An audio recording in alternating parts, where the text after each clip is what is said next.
Hey, hey, no crane today, no Merc today. Car stuff today? Yes, but in a way that we were not expecting. We meaning you, because I knew what we were doing. We meaning us as a community does not know where this is heading. Car parts, cookware, signage, scrap metal. Come on, sometimes a guy's gotta have fun. It is an edition of Arts and Crafts. It's gonna be good. Stick with us.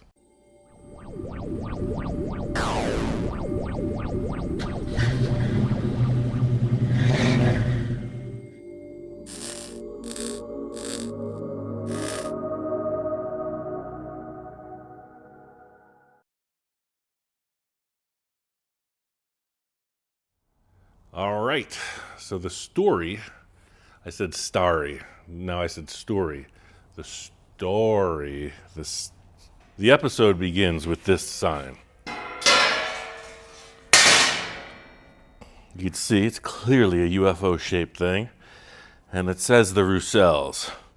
Our good friend Tom Dutry, Tiki Tom to some, had this laser cut, or plasma cut, I'm not sure. Really neat. Looks like it's 1/8-inch steel.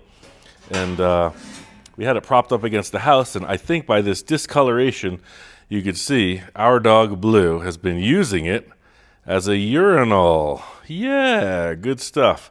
So Tom provided these awesome hooks in the design, and I got to thinking, why is it sitting on the ground like this instead of being suspended like it should? So yeah, we're going to get into that. We're going to clean off some dog pee. Oh, there's other things. Another plow disc. It's a larger one, thanks to our friend Jeff Hayes, a fellow desert dweller. That was in his backyard. And this is the cool artifact. Look at that cook pot. I'm going to zoom in on it. Boom. Boom. Boom. 5, too close, 2 times. That was at the ranch. I was laying out in the front yard next to the covered wagon. Pretty awesome. I don't know the origination. It's got little legs on it, but it was sitting on this. This is legit wrought iron, old school stuff. So I imagine you're out on the open range, evening's coming. There's no markings on this. Oh, I was telling a story. Evening's coming. Big pot of beans is brewing with a fire under it. Oh, I like that sound. Sound a little bit like Gojira. That's Godzilla to us Yanks. As he was attacking. No? Never gonna duplicate that horrible sound. Anyway, this is a great base. It's been sitting there filling up with water each time it rains, and we have to tip it over, etc. So I love the idea of the base, and I want to use it as yard art, but I don't want to cut it or weld it or modify it or anything. So that got me to thinking. And just like that, we're full size again. You know, if that was sitting outside looking cool, what if there was a simple attachment that could suspend this out of harm's way? Not once did Blue pee on this kettle. And even if he did, it would still kind of go down to the ground, right? And hey, more color, more fun. It's going to be cooked in fire, should it ever be used. Probably sanitize it to a degree. I don't know, that's my story. I'm sticking to it. Want to follow along as we get this going? I hope so, because it's going to be cool in the end. We haven't got to the car parts yet. So I took this here plow disc and I set it in here. Man, if that don't set in there just swimmingly. And you just pick it up and take it out. I was going to just set this on the ground at first, but then I thought, man, instead of having a long stem coming up from the ground, it's probably going to tip over in the wind because of this. Maybe temporarily you could put like a bunch of gravel in this thing. I don't know, an arrangement of seasonal flora, perennials, annuals. That's up to Jamie. She's the gardener. What about something with a vertical post? Because we want it backlit. So we want the post to have the opportunity to have some lights on it. Some solar lights. I have those at the house. But let's start with the car parts. We need a vertical piece to begin with. As we all know, I'm consistently running low on metal supplies. So we're going to recycle this from the Zephyr. Once upon a time, way back when, I was setting up a leaf spring rear suspension, a parallel leaf spring rear suspension in the back of the Zephyr. I had this big hunk of steel. Is it heavy and oversized for what we need? Sure is. That's about 2-inch eighth wall steel, but it's what I have laying around. It's going to reduce the scrap pile. So I'm going to sling these 2 brackets off with the cutting disc first. When I say sling, I mean remove.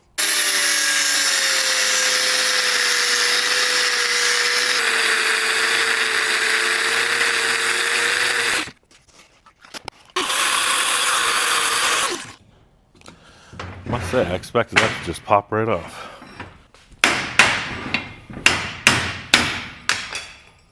And so it did. Saving those because they're brand new.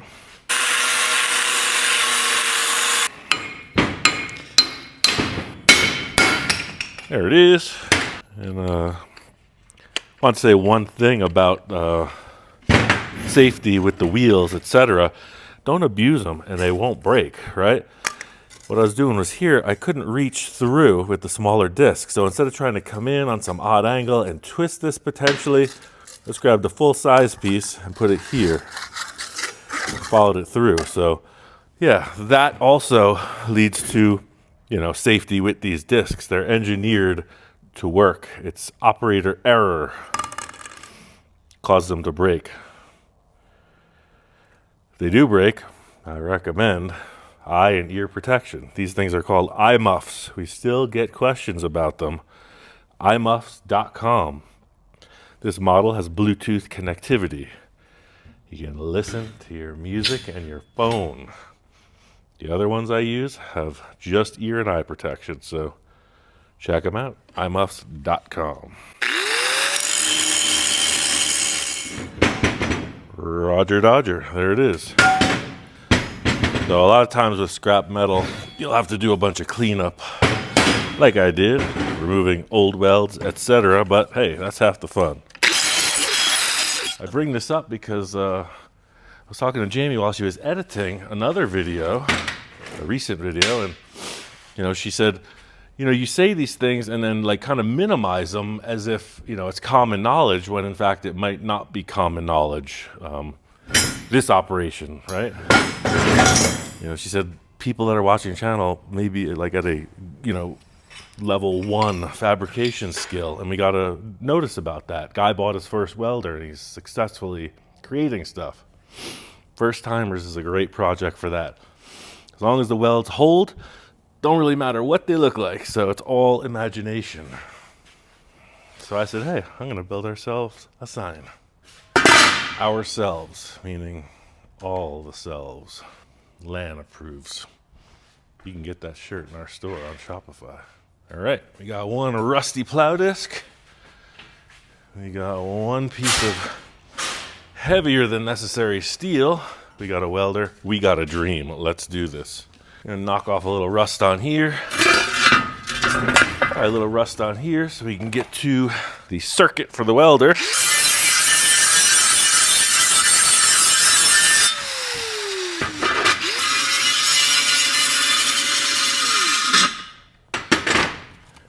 Because if you're a first timer or even a novice welder, you may not know the electric arc is a circuit.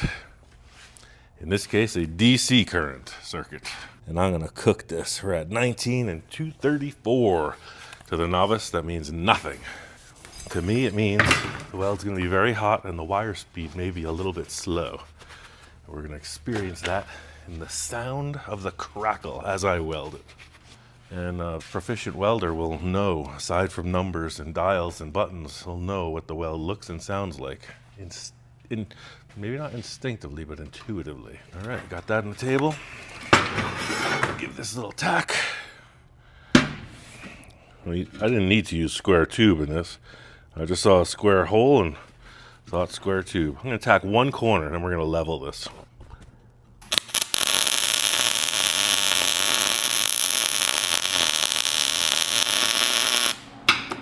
You hear the sound of that weld?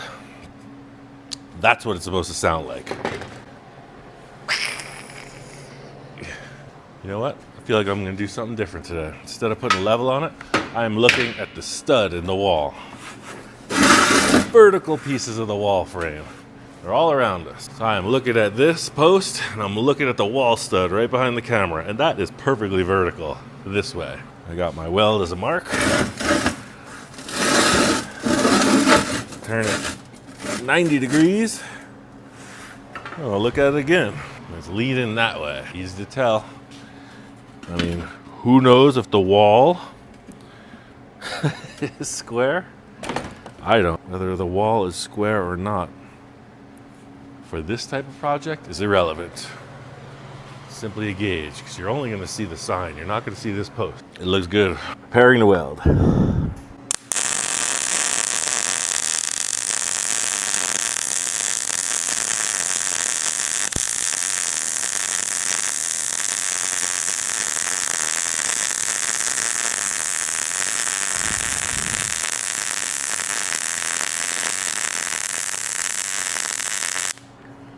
All right, we got a considerable amount of rust on this. Keeping a very close arc length. And sometimes you'll see me moving backwards, this way, away from the direction of the wire. Speed, flow, movement, thing. With this, I'm going this way. I'm really just trying to get the heat in a good angle, approximately 45-degree angle from both surfaces, and I'm pushing the weld. Not going to get into a huge amount of detail as to why I chose that. If you read up on it, you'll know that this is a very traditional position of welding. It's preheating the steel as you're moving. It's gouging with the arc, and it's filling on the backside of that forward motion.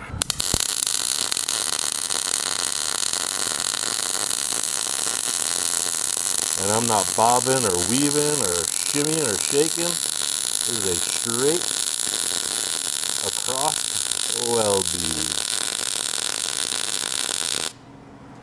Yeah, that's good. Should it need to be checked or certified, I could say that towards the center of it, it's a little bit low. There's no true undercut on either side, but it starts off very up and proud over here, and then it sinks. Probably because we're getting close to the edge of that hole that's in the plate. That's why I mentioned, for all intents and purposes, for the beginner, this is a great project. As long as it sticks, you win. So I have the arc time. There's a dial on this machine that'll stop it. So I stopped halfway through because I didn't want it to cut out as I approach the other weld bead. I want to lap onto this one and bring it right through without the machine turning off automatically.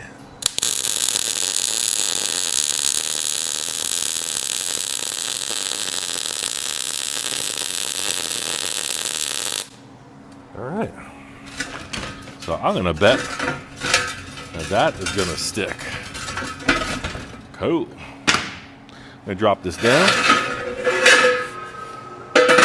Check. So we want the sign to be, off the face of this so we can put some lights on there, but let's get a width of these two hangers. That's gotta be pretty strong also. Not hugely strong, but this was hanging on our porch at one short moment in time, and every time we walked on the porch, it was close, and it'd be like, as the porch shook, so I learned I'm gonna want it a little bit out. We're probably gonna want some cool topper on this too. So let's just say if we were 18 inches wide on our thingamajigger, we'd be fine. That big old piece of steel. I didn't plan that. I'm telling you, I didn't plan that. It's a keeper. So what kind of scrap do we got that can bring this forward?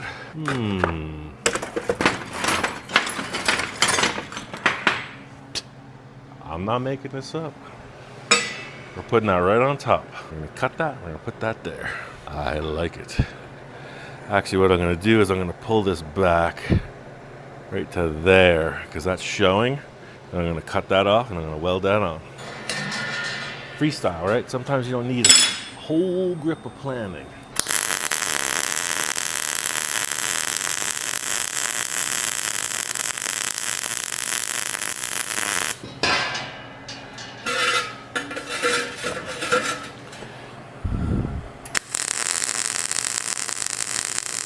Cut that off.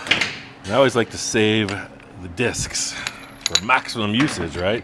So we use the long one, or we use the one with the deeper reach just to get what we needed.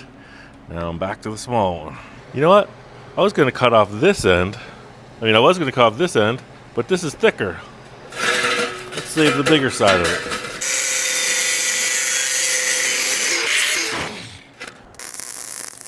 All right. That. Let's just find the center of this. What's half 18? Come on, class. Everybody knows. I'm not talking about millimeters. Millimeters? 8.75.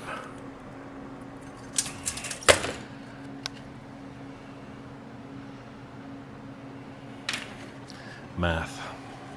It's tough. Just gonna pin this on here, right on the center. All right, so we are gonna want this level. I don't know where the level is, but I can tell that that's up. So I'm gonna measure. Flat ground, 46 1/4, just a little bit there.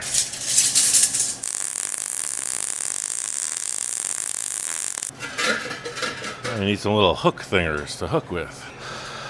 I'm gonna set this like this. I'll set this like this. I'll try to match that upward angle I have a little bit.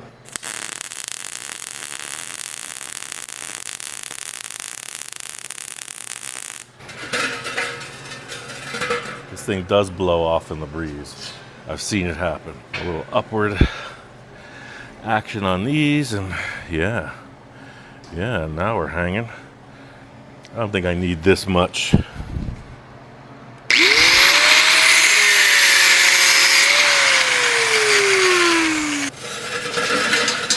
How about a nice post topper? Let's go to the post topper section of the shop and see what we got. All the junk pile. I had a really big sphere at home. I might want to use that. So I don't want it to be like car oriented, because believe it or not, our whole lives are not wrapped up in cars. You know, it'd be real easy to just put a connecting rod on there and be done with it. So we had like a piece of wrought iron. A little finial. Even a weird little character or something. Or we can put a shape on there for another potted plant. Totally gonna work. Doesn't look like anything now, but once there's something in there. Or we could just have a chain, like, you know, like a traveling musician. It could be a change bucket. People drive by, they could throw their spare change in there. I mean, that'll work too. Yeah, I think it's just benign enough. Doesn't really have a purpose.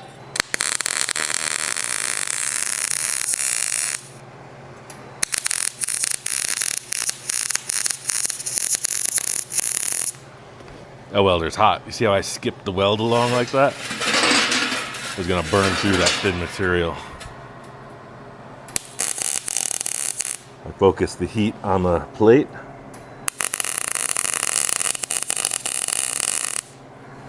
Yep.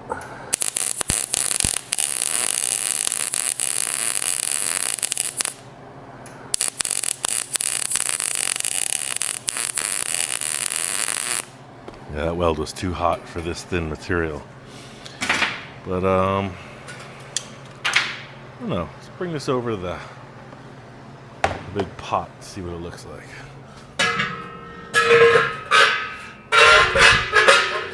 Yes, that does fit quite convincingly in there. I think it needs a little more something. Let's go back to the table. All right, so regarding the dog spot, I don't mean our dog Spot. I mean the spot that Blue is so famous for. I love this bronze. It looks like it's bronze powder coating on here. But I feel like during the day, it's a little subtle. Now I know it is in good taste to make things bronze, wood tone, etc. for exterior designs according to the Homeowners Association specifications. I ain't here for that. You want to spice this up a little bit. Because when it's unlit, this doesn't really register. So I'm going to take this DA sander with 36 grit, and if this Velcro isn't worn out, this should stay in place and sand. Start on number 1 and just see. Yep, there it is. So I love the DA. It makes these little swirlies, especially with the 36 grit.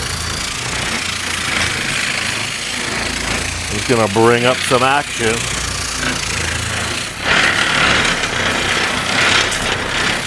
I don't want to take all the color off. Just looking to give it a little life and distract from our dog's Spot.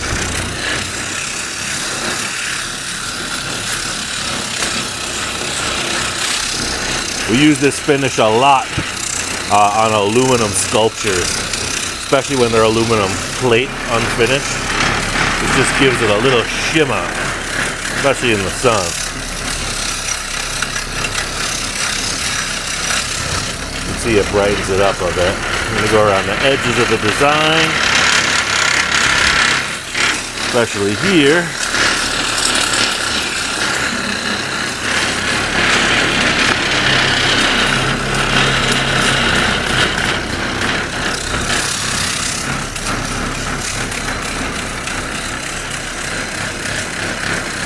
Yeah, I'm taking the color off right on these two upwardly vertical slices. I'll put some vertical motion as if the saucer was literally taking off.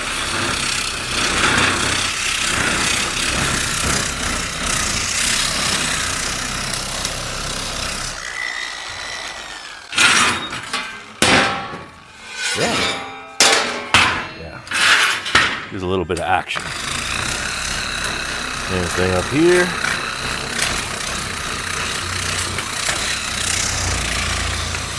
Speed that up a little bit.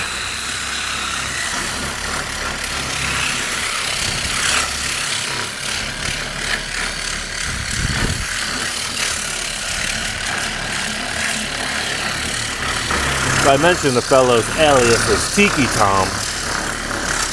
But I think he knows a bit about atomic age stuff. So we could refer to him in this episode as Atomic Age Tom. Exquisite taste all through. His home collections and his gifts.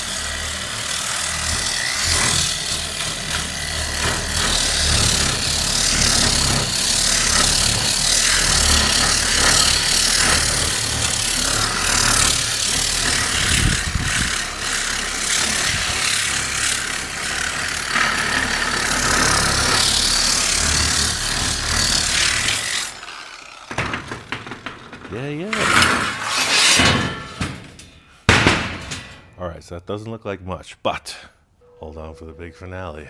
It's not going to be now, it's going to be when I put the lights behind it tonight.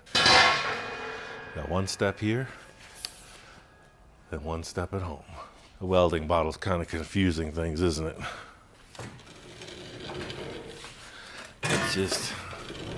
Let's just move that information right down the lane. I'm gonna open this shop door. Maybe it'll shine some light on that. Oh yeah, I brightened it right up.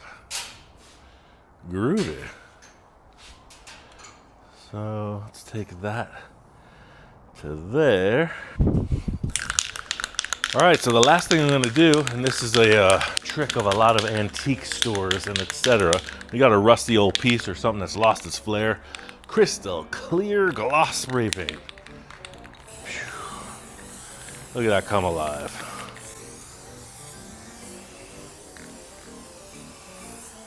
A little chilly today, so that paint is spraying nice and thick too. We don't want to drip it, we want a good coating so that the steel stays silver and doesn't rust out when it's outside. I'll probably do 3 coats of this. Great. And with this production of full custom plant hangers and holders and home improvement tips and tricks, I say adieu.